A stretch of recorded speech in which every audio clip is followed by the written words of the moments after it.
has appealed to lawmakers to legislate severe punishment to those who damage public property. The department briefed members of Parliament's Portfolio Committee on the latest developments in Vuwani in Limpopo. Another school was torched at Masakona last night, bringing to 28 the number of schools that have been torched and vandalized since the wake of violent protests in Vuwani. A team of mediators to assist with the Vuwani protests was unveiled today.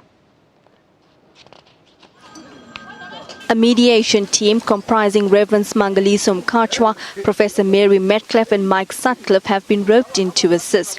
This team is expected to meet with various stakeholders in and around Vuwani, but they are facing a huge task. It takes time to change people's attitude, their fears, their anxieties, maybe their own ambitions and so on. So all what we can do is to continue to engage the people, create an environment, a platform, where they can talk to one another. Experience has also taught all of us that people resort to violence, to force, when reason and persuasion have failed. Minister Des van Rooyen has announced the burning of another school last night. This is despite the call for calm by senior traditional leaders. Last night we received sad news about another school that was burned in Masakona area, Mawela Primary School, in Sereni village. This cowardly act sets us backward as a country. And I must indicate that our people in the area are committed to a peaceful solution to their problem. Meanwhile, members of Parliament are unhappy about the lack of consequences for those responsible for the destruction of 24 schools in Vuwani in Limpopo. MPs expressed their frustration to the Basic Education Department, which have given them a report on the situation in Vuwani. The department said it will cost over 224 million rand just to restore the schools to their pre-violence levels.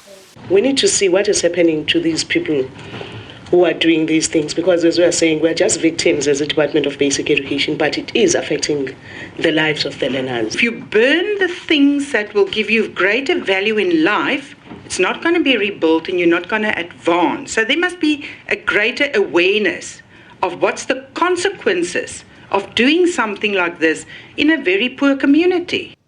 The department admitted the lack of consequences was a concern. It appealed to MPs for new legislation that will help it bring those responsible to book. Some provision must find expression in that legislation to say that you come near to our schools, you will meet the full might of the law. And even the justice system must be merciless to people who destroy state property. 76 mobile classrooms have been acquired, of which 42 of them have been delivered to various schools. There is still no schooling in the area where schools have been torched 3 weeks ago. Meanwhile, the bail application of the 13 people accused